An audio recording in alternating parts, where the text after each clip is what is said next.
Bonjour, merci d'être nombreux pour assister à cette table ronde sur luxe et développement durable ont-ils un avenir commun. Je remercie déjà les participants à cette table ronde, Monsieur Yves Mélan, directeur général de Gégère Lecoultre, Monsieur Jean-Noël Capferrer, professeur à HEC, spécialiste des marques et titulaire de la chaire Pernod Ricard des marques de prestige, et qui enseigne le luxe dans différents endroits du monde, il vous en dira sûrement un mot. Nathalie Rastoin, qui est directrice générale de l'agence de communication Ogilvy, et Monsieur Peter Wirst, qui est philanthrope hôtelier. Il vous expliquera ce qu'il entend par là. C'est toujours embêtant d'être dans la même table ronde que son ancien professeur, je le dis tout de suite. Donc, je sais que Jean-Noël Capferrer a écrit 453 pages traduites dans plusieurs langues sur le luxe. Donc moi, je vous promets, je vais faire très simple. Le luxe, en fait, c'est une proposition incomparable. C'est-à-dire, c'est une proposition qui, certes, a une valeur fonctionnelle, hein, c'est un sac, un bijou, mais la valeur que vous attribuez à cette proposition ne peut pas être comparée à une autre dans un marché. C'est-à-dire, le luxe n'est pas le premium. C'est une proposition qui permet paradoxalement de à la fois combiner le fait de venir de valeurs traditionnelles, de savoir-faire et d'être complètement dans le temps. C'est quelque chose qui est à mi-chemin entre l'art et le savoir-faire. Et créer du luxe et proposer du luxe, c'est créer à un moment quelque chose qui est d'une certaine manière le réceptacle le plus extrême de l'art et de l'artisan à la fois.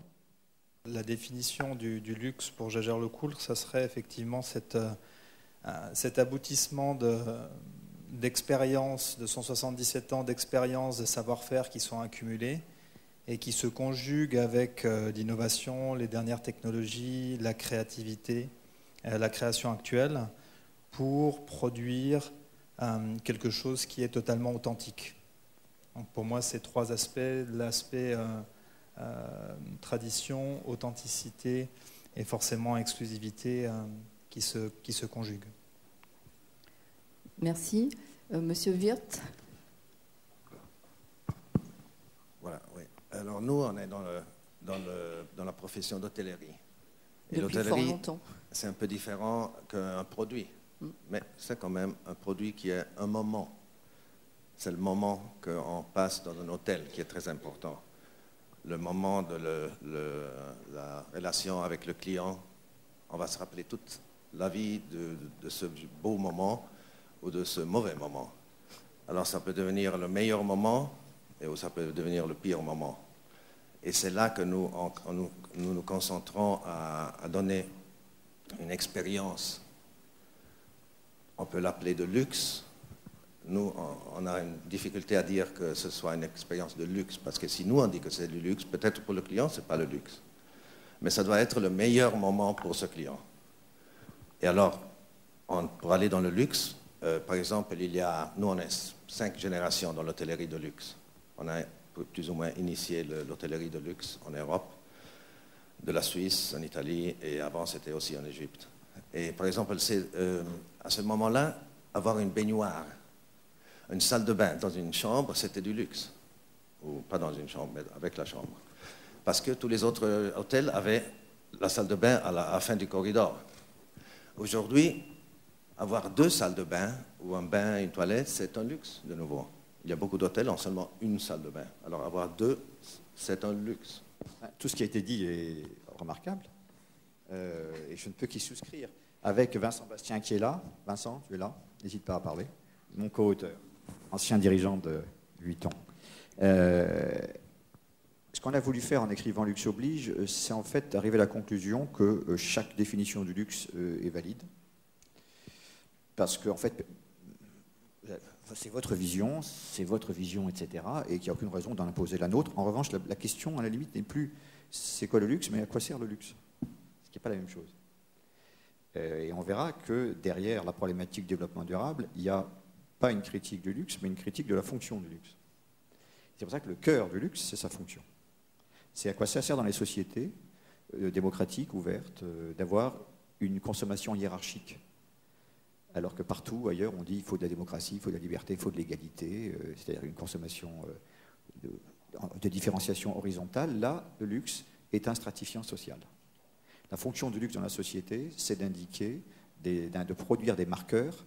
Ces marqueurs sont des marqueurs très qualitatifs, parce qu'ils qualifient l'acheteur, ils qualifient le consommateur. Donc on est ultra qualitatif, mais la fonction du luxe dans la société, c'est de qualifier les acheteurs de façon verticale. C'est un stratifiant social. C'est pour ça d'ailleurs qu'il pose un problème à pas mal de sociétés où l'éthique dit en fait on est tous égaux. Mais dans ces mêmes sociétés où soi-disant on est tous égaux, il y a quand même un marché du luxe intense. Voilà, donc j'attire l'attention sur le fait que tout ce qui a été dit est exact, mais vous avez oublié la dimension stratification sociale, qu'il n'y a pas dans la mode et qu'il n'y a pas dans le premium. La mode ne cherche pas à être un stratifiant social. Mais on parle quand même de démocratisation du luxe, non? Alors, oui, est-ce que c'est pas absolument, mais vous avez dit, à partir de quand on se leurre?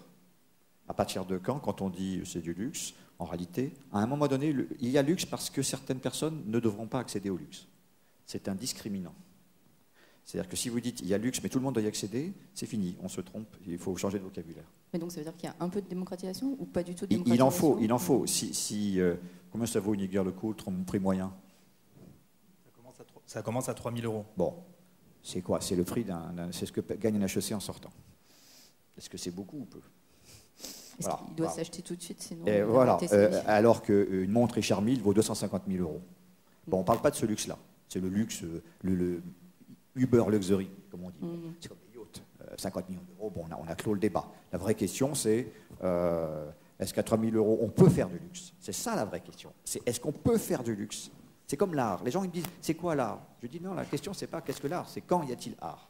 Ce n'est pas la même chose. Je ne cherche pas une définition platonicienne de l'art. Comment faire du luxe à 3 000 €? C'est ça la vraie question.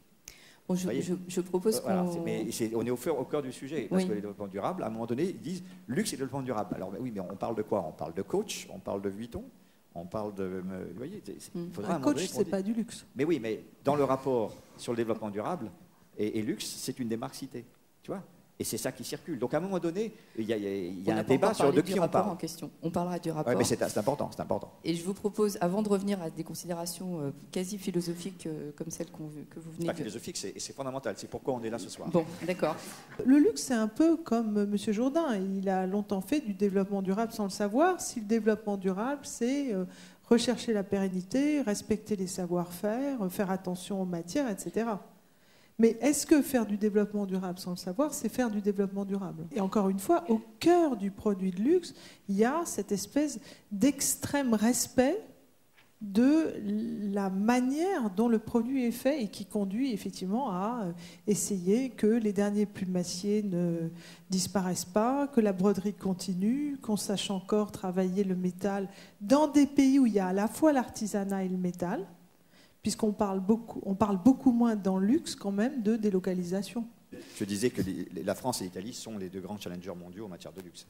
Donc je pense qu'on doit les respecter, ce sont des gens extrêmement forts, et c'est vrai qu'ils sont délocalisés au sud de la botte. Et il y a une économie coloniale au sud de la botte. Donc il faut quand même... donc eux ne délocalisent pas, mais il y a quand même des pratiques qui ont été largement signalées et dont ils sont conscients maintenant. Et contre lesquelles ils tentent d'agir? Absolument. D'ailleurs, il y a de nombreux exposants ici, c'est très intéressant, vous l'avez remarqué, j'ai regardé très précisément tous les exposants, qui à un moment disent nous sommes dans l'action anti-mafia. Il y a quelques exposants ici qui ont ce courage. C'est remarquable. Ça veut dire que c'est le cœur du problème, entre guillemets, social dans le développement durable italien. C'est la colonisation, je dirais, du sud de la botte. Et là, il y a deux exposants qui disent nous avons une action anti-mafia. C'est très courageux. Oui, pour revenir à ce que vous disiez avant, est-ce que le luxe fait du développement durable? Oui. Est-ce qu'il le fait savoir, oui ou non? Je pense qu'on a une chance énorme, c'est que nos consommateurs ne le formulent pas, c'est inconscient. Oui, un objet de luxe, par définition, il a été fait de manière durable, éthique, etc. Il n'y a pas de doute. Comme il y a encore un peu de temps, on pouvait se dire, quand j'achète un poulet, il a été élevé en liberté, etc. Jusqu'à ce qu'on découvre que ce n'est pas vraiment le cas. Et aujourd'hui, dans les marques de luxe, il y a encore peu eu, ou pas eu, ou il n'y aura jamais à discuter. Le mur, ce n'est pas encore lézardé. Donc une des questions peut-être, c'est quand est-ce que les clients vont vraiment mettre en doute et vont demander des vraies preuves? Et est-ce qu'il est nécessaire de leur amener ces preuves avant ou plus tard quand les questions surviendront. Alors je voulais juste poursuivre dans les points sur lesquels je pense que le luxe est difficilement attaquable. Sur des points qui vous concernent peut-être plus, Monsieur Wirth, il y a quand même, et je pense de plus en plus en ce moment, une certaine conception du luxe associée au calme, à des endroits préservés dans la nature, à du temps pour soi, etc.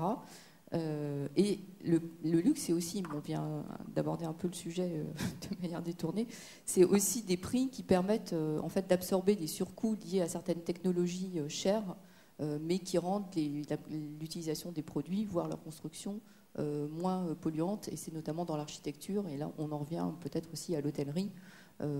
Construire des hôtels qui, à l'usage, seront moins énergivores, moins consommateurs d'eau et autres choses tout à fait vertueuses pour l'environnement, ça revient plus cher au départ, mais vous pouvez vous le permettre étant donné le prix de la chambre. Voilà. Vous voulez que j'explique Si. Que ce qu'on fait, allez-y. Par exemple, Allez-y. alors il y a par exemple un hôtel qui offre, qui est dans les Alpes suisses, près de Zermatt. Il offre de l'eau fraîche qui s'appelle Gletscherwasser. C'est de l'eau du glacier. Et c'est de l'eau très fraîche, très bonne. Et c'est mis dans une jolie bouteille en verre, pas en PET. C'est important, parce que le PET, on ne peut pas le détruire. Et ça, c'est une chose. Puis ils ont aussi une autre eau qui s'appelle Gander. C'est de l'eau qui a été influencée par certaines pensées, alors c'est très bon et c'est plus frais. Et ils ont dans l'hôtel, par exemple, un comité de durable. Alors il y a un chef, une personne qui est en charge de la durabilité. Alors ils font des réunions, qu'est-ce qu'on peut faire, pourquoi il y a des gaspillages de ça, derrière les coulisses, on ne le voit pas. Alors le client voit seulement le service de luxe, et derrière, on fait beaucoup de choses, on met des lumières LED spéciales, on fait un nettoyage d'une certaine manière pour que on peut faire du nettoyage sans eau. Il y a une nouvelle manière. Toutes ces choses-là sont très importantes parce qu'à la fin du compte, c'est durable, ça s'appelle en allemand Enkelnachhaltigkeit. Ça veut dire c'est de durabilité pour les petits-fils, pas seulement durable pour demain. C'est pour nos petits-fils, comme ça. C'est la définition du développement durable à l'origine. C'est un peu la système que les Indiens américains, quand ils font des décisions, ils pensent à ce qui va se passer dans 4 générations. Et nous, on a un peu oublié ça. On a perdu le contact avec la nature. Et c'est ça qui est très important. On est en train de retourner un peu. Et dans l'hôtellerie, on le voit beaucoup parce que chaque jour, on a un contact avec le personnel et avec le client. Quand on fait un produit, il y a, je ne sais pas, 6 mois, une année pour produire, et on pense que ça va être bien. Mais dans l'hôtellerie, chaque jour, on a un échange d'opinions, on sait ce qui se passe. Vous n'avez pas besoin de faire des études de marché, vous avez en Mais direct. on le fait tout le temps, tous les jours. Et ça change. Je suis allé voir les blogueurs de développement durable indiens. Et qu'est-ce qu'ils racontent? Alors, on parle beaucoup de l'hôtel Orchid à Mumbai qui vient d'ouvrir. Piscine sur le toit, isolant thermique contre chaleur. Mur interne non en briques mais en panneaux de déchets recyclés. Panneaux des murs porteurs en balles de riz. Chambre à réducteur de flux d'eau. Toilette chasse 6 litres versus 25. Eau des robinets toute recyclée. Envoyée dans les jardins et l'air conditionné. La chaleur des conditionneurs chauffe l'eau chaude des buanderies, des cuisines et des salles de bain. Les frigos sont tous sans CFC. L'hôtel ne produit aucun déchet. Une culture des verres dans 9 conteneurs géants. Je fais un article sur cet hôtel demain. Vous voyez? Non, mais c'est intéressant. Il faut aller sur les blogs indiens. Ouais. Et alors, ce qui est intéressant, c'est que les blogueurs indiens disent oui, mais c'est un trimestre de salaire d'ouvriers indiens. Est-ce que c'est ça le développement durable? Et c'est le cœur du sujet d'aujourd'hui. C'est-à-dire qu'à un moment donné, est-ce qu'on parle de... Parce qu'à un moment donné, c'est que les gens qui vont pouvoir se payer ce développement durable, c'est comme l'hôtel Natura dans le désert d'Atacama au Chili, $1000 la nuit. Il est totalement autonome, etc. La question, c'est sûr que ce n'est pas pour tout le monde. Et on retrouve le cœur du luxe, c'est-à-dire l'inégalité foncière dans l'accès à la rareté. Et le développement durable va être de rareté aujourd'hui. Vous voyez, cet hôtel-là, il n'est pas dans le guide du routard, c'est impossible. Je pense que votre question et la manière dont le débat a débuté montrent quand même qu'il y a une dialectique assez simple. C'est-à-dire que luxe et développement durable, il y a 2 choses dans ce dont on parle depuis le début. Il y a les industries du luxe, c'est-à-dire il y a des entreprises qui, effectivement, comme toutes les autres entreprises, ont conscience de leurs responsabilités et qui, d'une certaine manière, ont des réponses facilitées par le fait que les produits de luxe sont des produits qui, de tout temps, donc respectaient des savoir-faire, etc., etc. Donc ça, c'est la réponse à la question, est-ce que les industries du luxe sont des industries respectueuses, qui ont mis en place des politiques de développement durable comme d'autres? Oui. Est-ce qu'elles investissent dedans? Oui. Est-ce qu'elles ont des réponses prêtes pour des consommateurs qui commenceraient aujourd'hui à poser des questions? Oui. Je pense, de plus en plus prêtes, on pourrait revenir. Mais, et en tant que communicant, en tout cas là je parle au nom de, je dirais simplement, je ne vois pas pourquoi ce serait un objet de communication. C'est-à-dire, les réponses sont prêtes, effectivement. Mais par contre, vous voulez dire pourquoi le développement durable en tant que tel serait un sujet? En fait, il y a quand même dans la proposition, effectivement, Jean-Noël dit un marqueur social, mais en tout cas, l'envie, le plaisir, le désir, la proposition créative, parce que ce sont aussi des industries créatives du luxe, fait en sorte que c'est ça qui est proposé en communication. Vous voyez, par exemple, je pensais, en vous écoutant, que Christian Dior, quand il a créé le New Look à la sortie de la guerre, a fait un truc pas du tout développement durable, hein, parce que c'était la sortie de la guerre, on était quand même en pleine tentative. Non, et qu'est-ce qu'il fait? Il fait des robes et des jupes avec 10 fois plus de tissu. Alors, bon, c'était la sortie de la guerre, mais je ne vois pas quelqu'un qui serait venu et dire « Excuse-moi, Christian, ta robe, là, non, c'est pas possible, hein. Il y a beaucoup trop de tissu. » Dans l'article 22... Aussi, hein. Oui, mais même, alors là, je vous assure, hein, si après-demain, Marc Jacob décide de faire des kilts tournoyants qui s'enroulent 3 fois autour de nous parce qu'il a décidé qu'on devait ressembler à mais là, des... là, vous parlez du produit lui-même. Mais oui, et moi, je vous parlais de la communication qui va oui, autour. mais le problème, c'est que la communication dans le luxe, c'est la suite du produit. Elle n'est pas à côté du produit. Mais la première chose, c'est la suite du produit. Donc, je vous dis juste, on va tous avoir l'air méga responsables parce que les industries sont responsables. Oui. Mais alors, en tant que communicant, je vous promets, hein, et ce n'est pas un secret, personne dans cette salle n'imagine qu'il y a, même dans une industrie aussi responsable que Louis Vuitton, quelqu'un qui, derrière Marc Jacob, va lui dire « Attends, non, il y a trop de tissu, hein. Tu divises, puis tu montes, puis qu'est-ce que ça ne sert à rien, ça. » Non, dans la charte de développement durable qu'on a signée, tu ne dois pas avoir autant de tissu par sujet. Ça ne va pas du tout, Marc. Ça ne se passera pas, ça. Oui, donc nous, les démarches de développement durable que l'on a engagées, elles avaient déjà pour but d'apporter des réponses au cas où il y a des questions. Je vous rejoins en disant qu'on n'a pas envie de communiquer sur nos produits en disant ils sont faits de manière durable, mais c'était aussi un outil de management puisqu'on a 1000 personnes sur un même site et on a parmi les meilleurs horlogers, et ces meilleurs horlogers, à 500 mètres ou à 1 kilomètre, ils peuvent aller dans une autre entreprise qui peut les attirer par un salaire ou par autre chose. Et le fait de défendre des valeurs de développement durable, d'avoir des actions concrètes, c'est un outil de management pour attirer, motiver, retenir, fidéliser les meilleurs artisans. Parce que derrière nos produits, on l'a dit au début, c'est des artisans, c'est de l'expérience et on a besoin de les retenir. Et vous ne retenez pas ces personnes-là uniquement par une rémunération. Donc un exemple concret qui allie les deux, on est dans une petite vallée du Jura, il y a 6000 habitants et beaucoup plus de sapins et de vaches. Et on a simplement mis en place une ligne de bus qui fait 30 km dans un sens et dans l'autre pour limiter le nombre de voitures qui transitent chaque jour. On force le covoiturage alors que devant notre manufacture, on a des champs et il suffisait d'en bétonner un de plus pour faire un parking.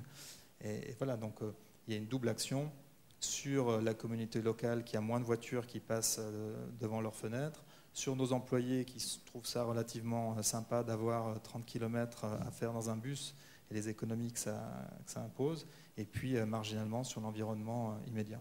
J'ai été voir les gens de Lacoste. Lacoste ne se définit pas comme un luxe, mais comme un premium, c'est-à-dire qu'ils disent on a le meilleur polo du monde. Et j'aurais dit, mais pourquoi? Parce que, voilà, d'abord, c'est le cahier des charges de 75. Depuis 75 ans, c'est le même cahier des charges. Donc, un cahier des charges dément.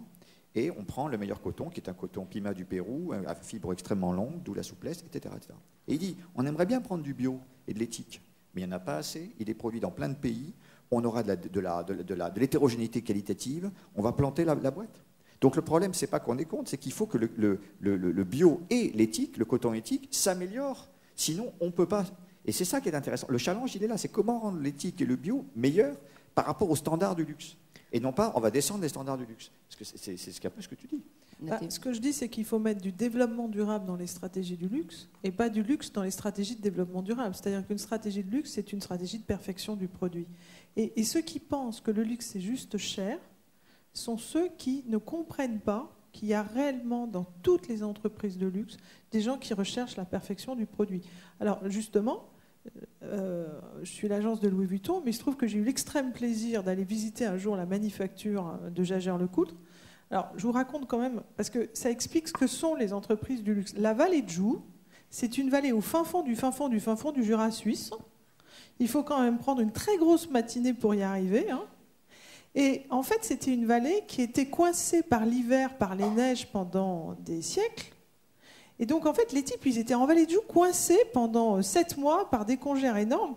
Et donc, ils ont essayé de faire des choses pour s'occuper. Et ils avaient le temps d'être très minutieux, très précis et très concentrés. Et donc, si toute l'horlogerie suisse est en vallée de Joux, c'est parce qu'en fait, ils avaient cette espèce de savoir-faire. Et donc, tout le problème de Jaeger-LeCoultre, je pense, c'est de rester, maintenant que c'est plus facile, qu'on n'est pas coincé par l'hiver et tout, c'est de conserver, d'arroser, d'essayer vraiment que cette espèce de savoir-faire extraordinaire qui vient de siècles et de siècles d'hiver rigoureux du Jura suisse reste pour nous faire les plus belles montres. Bon. Et ça, qu'on le dise ou non, c'est son premier problème.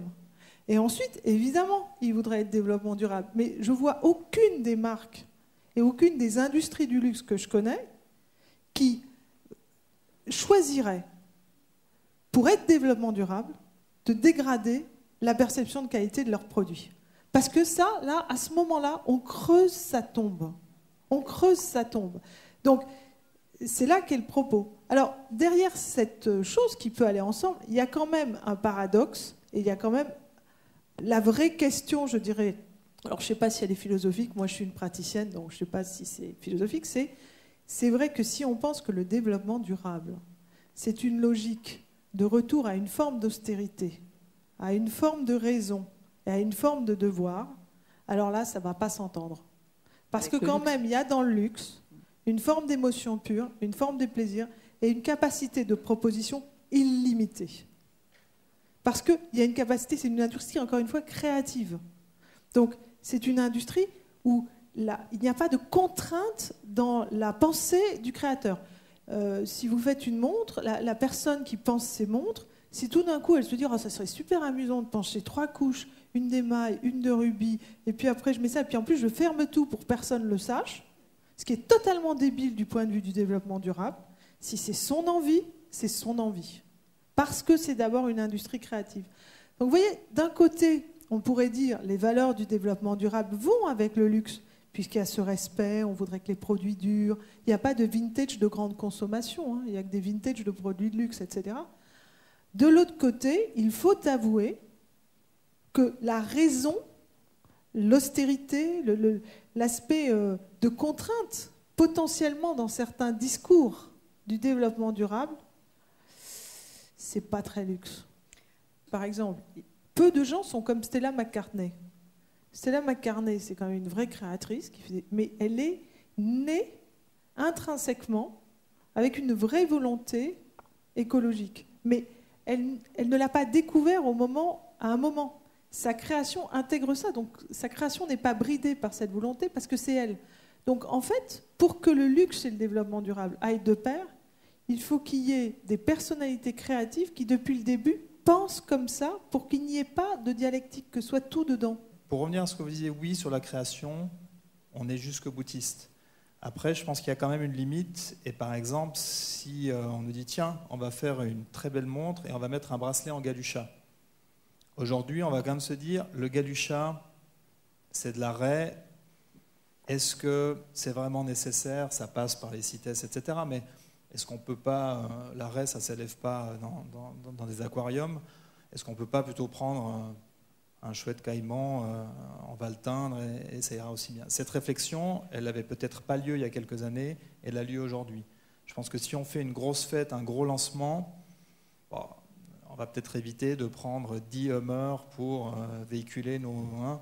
ou faire venir tout le monde en hélicoptère, alors que voilà, ces réflexions-là, elles existent, et je ne pense pas que c'est brider de la créativité, je ne pense pas que c'est dégrader l'offre, mais après, oui, l'expérience, quand vous rentrez dans une boutique de luxe, on ne va pas vous dire, désolé, hein, on a coupé la clim, il fait un peu chaud, et puis voilà, un sac en papier, on ne met plus de sac parce que voilà, vous partez, et on n'a pas mis l'écran, et vous partez avec votre montre au poignet, non, il y a une expérience, et je rejoins ce qui se passe dans un hôtel. C'est une expérience, le luxe aussi, c'est du plaisir. Donc voilà.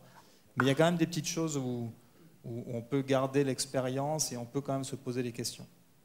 Oui, je voudrais parler du risque de réputation et de la communication, puisque vous abordez la question de la communication. Récemment, j'ai été chez Fauchon, parce que je voulais comprendre comment cette maison évoluait. Et je leur dis... mais quand même, c'est pas bien de faire du contre-saison, parce que contre-saison, on va avoir des fruits au moment où on les fait venir du Chili, d'Argentine, etc. Ils me disent, ça fait 3 ans qu'on ne fait plus un fruit en contre-saison. Je dis, ah bon? J'ai du mal à le croire. Ils ont supprimé, depuis 3 ans, les fruits sont toujours de saison, et ils sont français, car c'est leur recentrage, et ils disent, on ne veut plus. Et ils n'ont jamais communiqué dessus. Donc il y a sûrement plein de gens qui se disent ici, vous voyez, les épiceries de luxe, c'est scandaleux, c'est là qu'on trouve des choses bourrées avec des bilans carbone dramatiques, parce que, etc. Et ils n'ont jamais communiqué sur le fait qu'ils ont arrêté tout fruit de contre-saison depuis 3 ans. Et donc, alors, est-ce qu'ils auraient dû le dire, faire une conférence de presse C'est pas dans la mentalité du luxe d'aller raconter. Mais d'un autre côté, je leur ai dit, vous prenez un risque de réputation, parce qu'il y a plein de gens qui pensent que vous êtes justement dans les épiceries de luxe, c'est là. Et là, ils m'ont rajouté une chose fantastique. Je vais partager avec vous, puisque c'est un secret. Il disait, on a aussi arrêté parce qu'il y en a chez Franprix. Donc le contre-saison aujourd'hui, c'est vous allez à Rungis et vous le trouvez chez Auchan et chez Franprix. Donc on ne va surtout pas faire la même chose qu'eux, parce que c'est là le problème. Et j'ai trouvé ça intéressant, vous voyez, parce qu'il y a à la fois une notion de boîte. Comment être du luxe si les autres font la même chose que vous? Donc il faut surtout arrêter. Hein. Deuxièmement, on ne va pas le clamer. Alors, deuxième intervention. Je feuillette la presse et je tombe sur un petit entrefilet, et c'est ça le risque de réputation dont j'aimerais qu'on parle maintenant, parce que derrière le développement durable, derrière le luxe, il y a une industrie, derrière le développement durable, il y a des groupements, énormément de groupements. Et là, je voyais un entrefilet, je vous le donne à peu près avec la précision de quelqu'un qui, je ne sais plus, donc c'est un groupe activiste, je ne sais plus s'il est néo-zélandais ou australien, qui attaque Hermès, en disant qu'il y a un problème avec certains des animaux sur lesquels ils font de sa... Et c'était 4 lignes dans les Échos ou dans Le Monde, etc. Et je me suis dit, on va demander à Patrick Thomas comment il réagit. Mais ça, il y en aura de plus en plus. Il va y avoir des groupes activistes qui vont prendre la parole, qui vont aller sur Internet en disant, il y a un problème avec le cul égale le coultre. Et là, vous allez voir ça, on va vous dire, qu'est-ce qui se passe? Et ça, c'est une forme de chose qu'on n'a pas connue jusqu'à présent. Il y avait une critique sociale latente, bon, on s'y était fait, mais là, il y a quelque chose qui va être de l'activisme. Et ça, c'est de la communication nouvelle.